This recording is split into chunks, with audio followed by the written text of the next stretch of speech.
नमस्कार दोस्तों, this is प्रिया राज मीना और PRM स्टडी चैनल में आपका स्वागत है। दोस्तों, आज का हमारा जो वीडियो होगा भारत के प्रमुख बंदरगाह या सी पोर्ट्स के बारे में होगा और ये जो वीडियो होगा पूरा हिंदी भाषा में होगा। साथ ही मैंने इस वीडियो में मैपिंग के थ्रू कुछ बंदरगाहों को लोकेट करके दिखाया है ताकि आपको उसे याद करने में या उसकी लोकेशन जानने में आसानी हो। ज़्यादा देरी ना करते हुए आइए हम अपना वीडियो स्टार्ट करते हैं।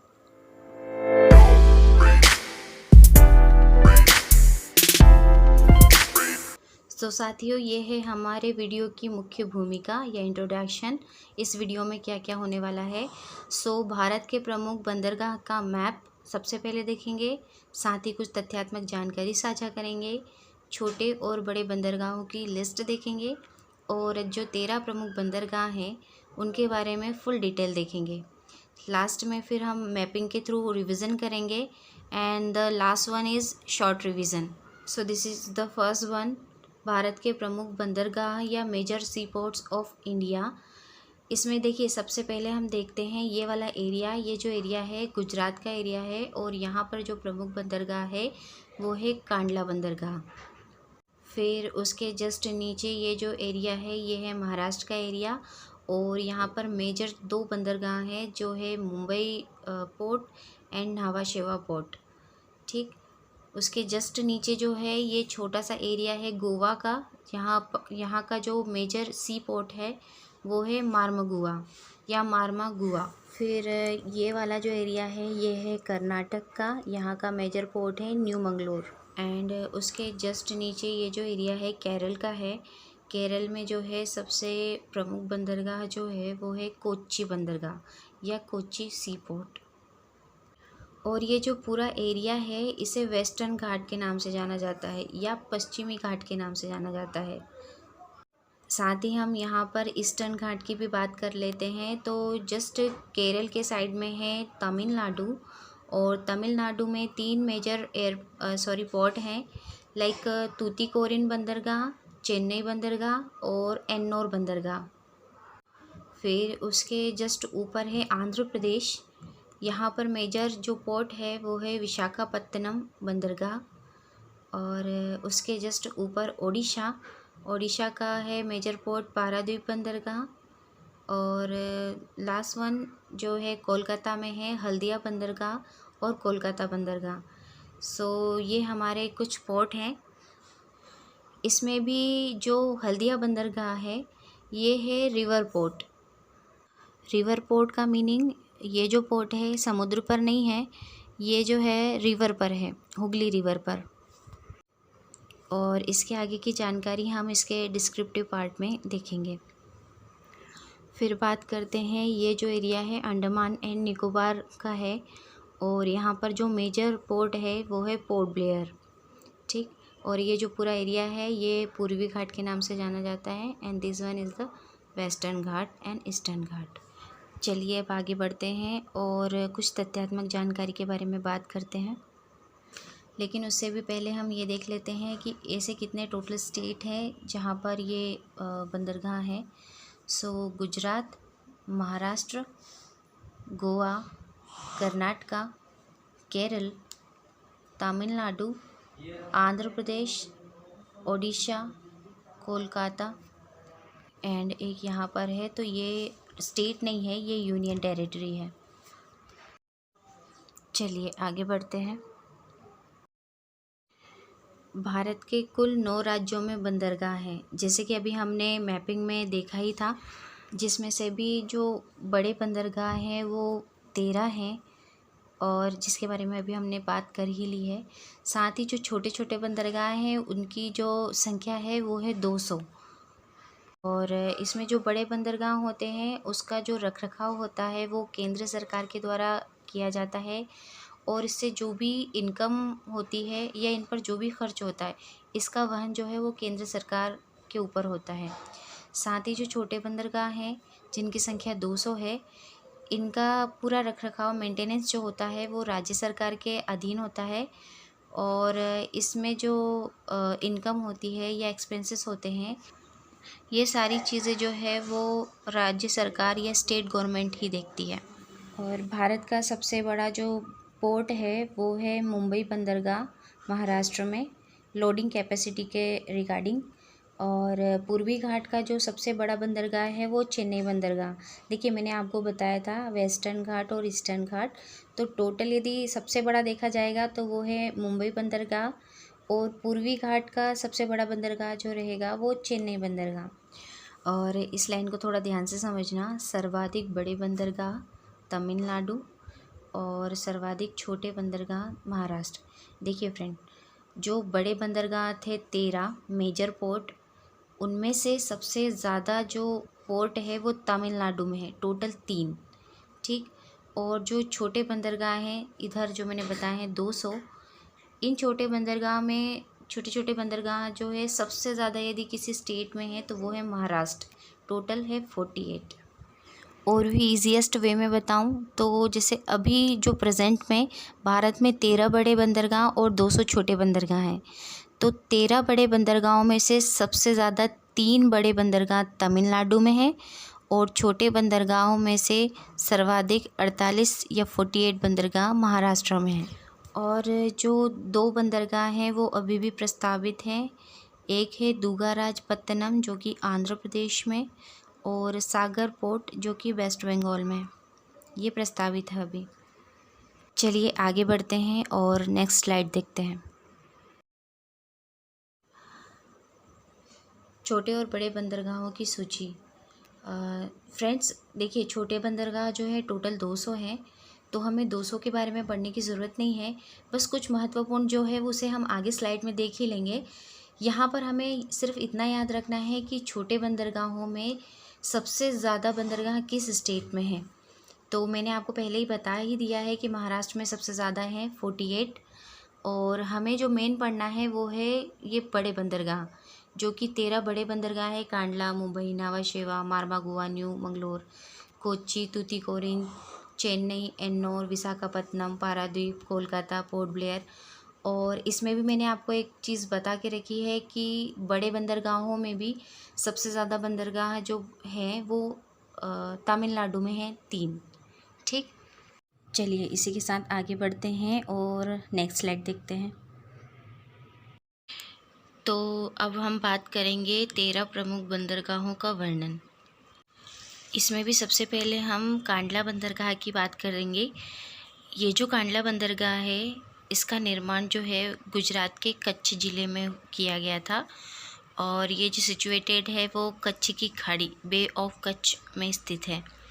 साथ ही ये एक ज्वारीय बंदरगाह है। ज्वारीय बंदरगाह यानी क्या? देखिए दोस्तों, क्या होता है कि जो समुद्र तट का वह वाला भाग जहाँ पर लहरों की सबसे अधिक ऊंचाई का ठहराव होता है वो ज्वारीय पत्तन कहलाता है। और साथ ही ज्वार का मतलब होता है लहरों का उठना। ठीक है, तो और इन्हीं ज्वार के कारण बड़े बड़े जहाज़ों को बंदरगाह के अंदर तक एंट्री मिलती है, तो इसलिए इनको कहा जाता है कि ये ज्वारीय बंदरगाह है। और इसे मुक्त व्यापार क्षेत्र भी बनाया गया है। मुक्त व्यापार क्षेत्र का मतलब होता है विश्व के 2 राष्ट्र या 2 देशों के बीच में व्यापार को उदार बनाने के लिए, ये थोड़ा सरल बनाने के लिए मुक्त व्यापार की संधि की जाती है। इसके तहत एक दूसरे के यहाँ से जो आयात निर्यात होने वाली वस्तुएं हैं उन पर सीमा शुल्क, सब्सिडी, नियामक कानून, ड्यूटी, कोटा और टैक्स, इनको सरल बनाया जाता है। इसी फ्री ट्रेड संधि के कारण ही 2 देशों में उत्पादन लागत बाकी के देशों की तुलना में काफ़ी सस्ती हो जाती है। इसे ही कहते हैं फ्री ट्रेड जोन बनाना या फिर फ्री ट्रेड संधि करना। और नेक्स्ट ये है कांडला बंदरगाह का नया नाम जो है वो दीनदयाल उपाध्याय बंदरगाह है। मतलब अब इसे दीनदयाल उपाध्याय बंदरगाह के नाम से जाना जाता है। चलिए नेक्स्ट बात करते हैं। नेक्स्ट है हमारा मुंबई बंदरगाह। ये महाराष्ट्र में है, और ये महाराष्ट्र के सॉल्सट आइलैंड जो है उसके प्राकृतिक कटान में स्थित है। साथ ही ये देश का सबसे बड़ा बंदरगाह भी है, और इसे भी फ्री ट्रेड जोन बनाया गया है, मुक्त व्यापार क्षेत्र बनाया गया है।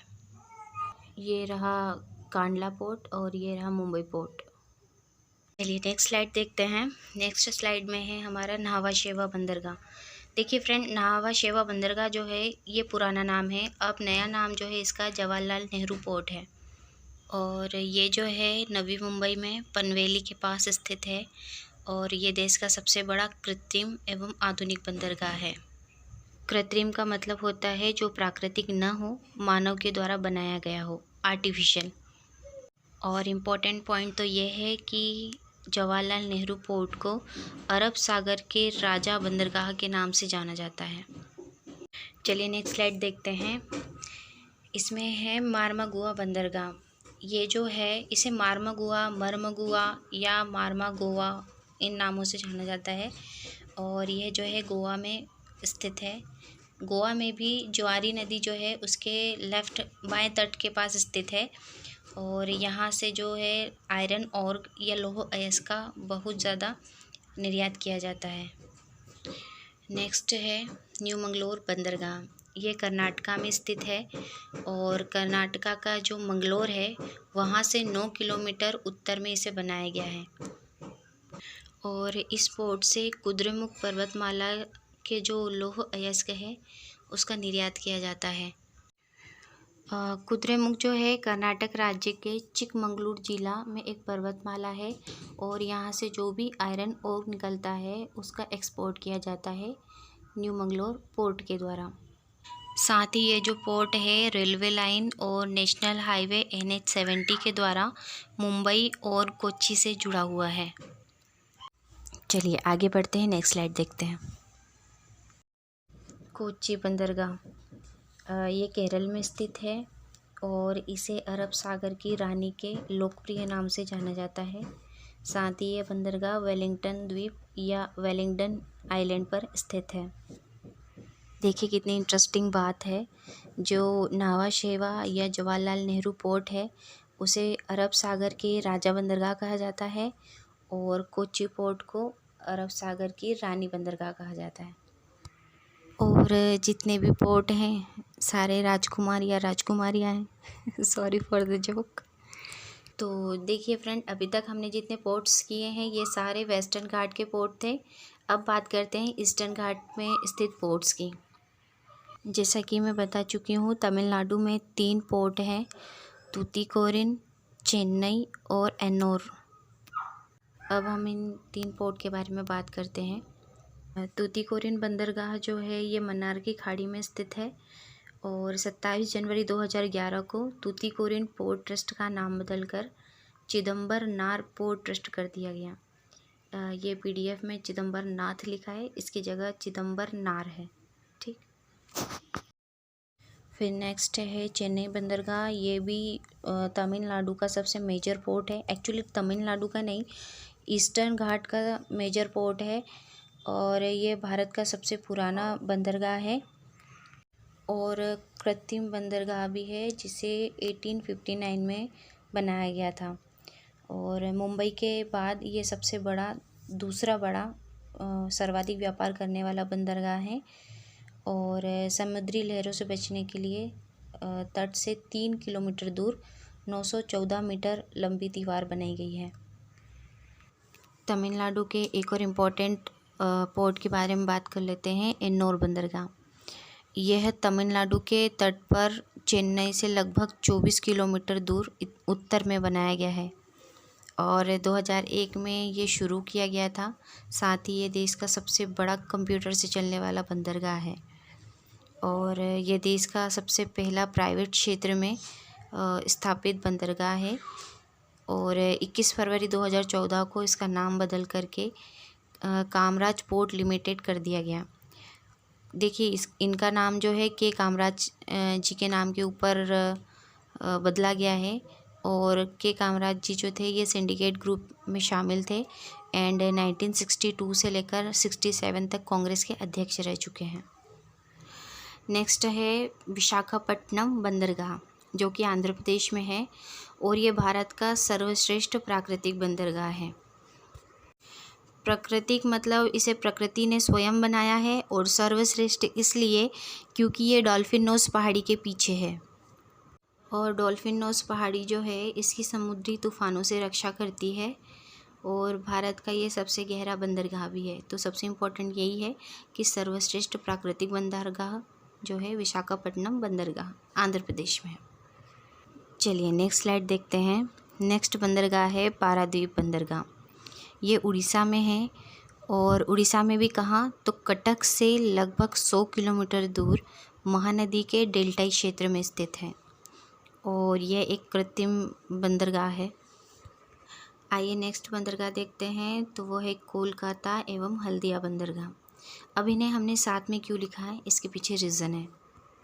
क्योंकि जो कोलकाता बंदरगाह है इस पर जो भार ज़्यादा हो रहा था, तो इसके भार को कम करने के लिए या बांटने के लिए हल्दिया बंदरगाह का निर्माण किया गया।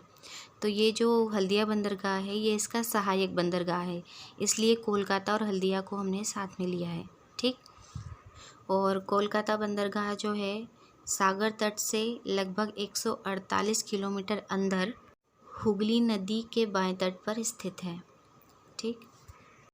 और मैं पहले ही बता चुकी हूँ कि ये जो कोलकाता बंदरगाह है ये एक रिवर पोर्ट है, मतलब ये महासागर पर नहीं बना है, ये नदी पर बनाया गया है, हुगली नदी पर, इसलिए इसे रिवर पोर्ट या नदी पत्तन कहते हैं। और ये कांडला बंदरगाह के भांति ही एक ज्वारीय बंदरगाह है। साथ ही इस बंदरगाह पर जो जल स्तर है इसको बढ़ाने के लिए फरक्का बैराज से जल आपूर्ति की जाती है। अब जल आपूर्ति की बात की है तो ये भी थोड़ा समझ ही लेते हैं। क्योंकि ये रिवर पोर्ट है इस कारण से कभी कभी यहाँ पर पानी जो है पर्याप्त मात्रा में उपलब्ध नहीं हो पाता है, तो पानी का स्तर सही रखने के लिए फरक्का बैराज का पानी यूज़ किया जाता है। ठीक। फिर इसी में है, इस पत्तन का समुद्र स्थित पोताश्रय का नाम डायमंड हार्बर है। अब ये पोताश्रय क्या होता है इसके बारे में भी थोड़ा जान लेते हैं।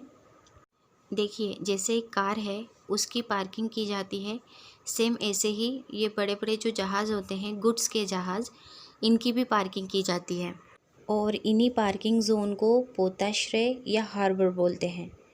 और ये जो कोलकाता बंदरगाह है इसका जो पोताश्रय या हार्बर है इसका नाम है डायमंड हार्बर। ठीक, क्लियर। और एक और चीज़ इसमें बताना है कि हल्दिया बंदरगाह और कोलकाता बंदरगाह के बीच में लगभग 105 किलोमीटर का डिस्टेंस है। और ये जो हल्दिया बंदरगाह है ये भी एक आर्टिफिशियल बंदरगाह है। आर्टिफिशियल मीन्स मानव द्वारा निर्मित बंदरगाह। अगला बंदरगाह है लास्ट पोर्ट ब्लेयर बंदरगाह। ये अंडमान एंड निकोबार में स्थित है। ये पहले छोटा बंदरगाह हुआ करता था, लेकिन 1 जून 2010 को इसे केंद्र सरकार ने बड़े बंदरगाहों की श्रेणी में शामिल कर लिया। तो फ्रेंड्स देखिए, हमने यहाँ तक बड़े बंदरगाहों के बारे में फुल डिटेल देख लिया है। अब ज़रा मैप के माध्यम से कुछ छोटे बंदरगाहों की भी बात कर ली जाए। जैसा कि गुजरात के कांडला बंदरगाह के बारे में तो पता ही है, लेकिन इसमें 5 और ऐसे बंदरगाह हैं जिसके बारे में हमें पता होना चाहिए। तो एक है मांडवी, ओखा, द्वारका, पोरबंदर और भावनगर बंदरगाह। ये 5 बंदरगाह और हैं, इन्हें भी आप याद रखिएगा। फ्रेंड्स, इसमें शायद आपको थोड़ा क्लियर नहीं हो पा रहा होगा, लेकिन मैं कह रही हूँ तो आप उसे नोट डाउन भी कर सकते हैं। फिर नेक्स्ट है मुंबई। तो मुंबई में या महाराष्ट्र में आपने 2 इम्पॉर्टेंट बंदरगाह तो देखे ही थे, मुंबई बंदरगाह और न्हावा शेवा बंदरगाह, ये जवाहरलाल नेहरू बंदरगाह। अब इसमें एक और छोटा बंदरगाह है जो कि रत्नागिरी। ऐसे तो छोटे छोटे 48 हैं, मैं आपको पहले ही बता चुकी हूँ, लेकिन कुछ इम्पॉर्टेंट हैं जो कि मैं आपको बता दे रही हूँ। गोवा में तो केवल एक ही याद रखना है, मारमगुआ। फिर नेक्स्ट कर्नाटका में भी एक ही याद रखना है, न्यू मंगलोर। लेकिन हाँ, इधर केरल में आपको थोड़ा सा याद रखना पड़ेगा। जैसे केरल में मैंने आपको बताया है कोच्चि या कोचीन बंदरगाह, जो कि अरब सागर की रानी है। इसमें 5 और हैं, जैसे कासरगोड़ा बंदरगाह, कनानून बंदरगाह, कोझिकोड बंदरगाह, क्विलोन बंदरगाह और एलेप्पे बंदरगाह। इसे याद रखने के लिए के से केरल और के से कासरगोड़ा, कनानून, कोझिकोड, क्विलोन और एलेप्पी भी याद रख लेना। ऐसे ही हम ईस्टर्न घाट में आते हैं तो यहाँ पर तमिलनाडु में 3 इम्पोर्टेंट है ही, तूतीकोरिन, चेन्नई और एन्नौर। ऐसे ही यहाँ पर 2 और इम्पोर्टेंट है छोटे बंदरगाहों में, एक है टोंडी बंदरगाह और दूसरा है नागपट्टनम बंदरगाह। साथ ही आंध्र प्रदेश में विशाखापट्टनम के बारे में हमने बात कर ही ली है। इसमें एक और है मछलीपट्टनम, तो ये आसानी से याद रह जाएगा, पट्टनम पट्टनम, ठीक। फिर नेक्स्ट उड़ीसा में हमारा पारादीप है ही, इसमें 2 और है, एक है गोपालपुर और एक धमरा, गोपालपुर बंदरगाह और धमरा बंदरगाह। और वेस्ट बंगाल में तो केवल कोलकाता और हल्दिया ही हमें याद रखना है, ठीक है। तो ये हमने एक और मैप के थ्रू छोटे बंदरगाहों को देखा। चलिए अब करते हैं एक शॉर्ट रिवीजन। सबसे पहले हम देखेंगे वेस्टर्न घाट, तो इसमें सबसे पहले देखेंगे गुजरात। गुजरात में जो बड़ा बंदरगाह है उसका नाम है कांडला बंदरगाह या दीनदयाल उपाध्याय बंदरगाह, और छोटे बंदरगाहों में है मांडवी, ओखा, द्वारका, पोरबंदर और भावनगर। फिर नेक्स्ट बात करते हैं महाराष्ट्र की, तो महाराष्ट्र में 2 इम्पोर्टेंट है, मुंबई बंदरगाह और नावाशेवा या जवाहरलाल नेहरू बंदरगाह, और इसमें जो छोटा बंदरगाह है वो है रत्नागिरी। फिर जो गोवा है वहाँ पर है मार्मागुआ या मर्मगुआ, और कर्नाटक में है न्यू मंगलोर। साथ ही केरल में है कोची या कोचीन बंदरगाह जो कि बड़ा बंदरगाह है, और छोटे बंदरगाह में है कासरगोड़ा, कनानून, कोझिकोड, क्विलोन एंड एलेप्पी। अब ईस्टर्न घाट की बात करते हैं, तो यहाँ पर है तमिलनाडु। तमिलनाडु में 3 मेजर पोर्ट हैं, तूतीकोरिन, चेन्नई और एन्नोर, और 2 छोटे बंदरगाह के बारे में हमने बात की थी, नागपट्टनम और टोंडी। फिर नेक्स्ट आंध्र प्रदेश में एक इम्पॉर्टेंट है विशाखापट्टनम, जो कि सर्वश्रेष्ठ प्राकृतिक बंदरगाह है और डॉल्फिन नोज पहाड़ी के पीछे है, और साथ ही इसमें एक छोटा बंदरगाह है जो कि मछलीपट्टनम, ठीक। और नेक्स्ट है उड़ीसा में एक इम्पॉर्टेंट है पारादीप, और 2 छोटे बंदरगाह हैं धमरा और गोपालपुर। कोलकाता या वेस्ट बंगाल में है कोलकाता बंदरगाह, और इसी का एक सहायक बंदरगाह है जिसका नाम है हल्दिया बंदरगाह, और दोनों के बीच का डिस्टेंस 105 किलोमीटर। बड़े बंदरगाहों में सबसे ज़्यादा बंदरगाह जो है वो तमिलनाडु में है, तूतीकोरिन, चेन्नई और एन्नोर। साथ ही जो छोटे बंदरगाह हैं वो सबसे ज़्यादा महाराष्ट्र में है, लगभग 48। और सबसे बड़ा जो बंदरगाह है वो मुंबई बंदरगाह है इन लोडिंग कैपेसिटी, और पूर्वी घाट का सबसे बड़ा बंदरगाह जो है वो चेन्नई बंदरगाह है। और 2 बंदरगाह प्रस्तावित है, एक दुगाराज या दुर्गाराज जो कि आंध्र प्रदेश में है, और एक सागर पोर्ट जो कि पश्चिम बंगाल में है। और ये जो पोर्ट हैं वो केवल 9 राज्यों में है, गुजरात, महाराष्ट्र, गोवा, कर्नाटक, केरल, तमिलनाडु, आंध्र प्रदेश, उड़ीसा एंड वेस्ट बंगाल में। So friend, this is the end of our video. I hope so आपको ये वीडियो पसंद आया होगा। यदि आपको ये वीडियो पसंद आया तो इसे लाइक कीजिए, साथ ही अपने दोस्तों के साथ शेयर भी कीजिए, और कमेंट करके बताइए कि ये वीडियो आपको कैसा लगा। साथ ही ऐसे यूज़फुल वीडियो पाने के लिए PRM स्टडी चैनल को सब्सक्राइब कर लीजिए। And thank you so much for watching this video. Bye till the next video. God bless you all.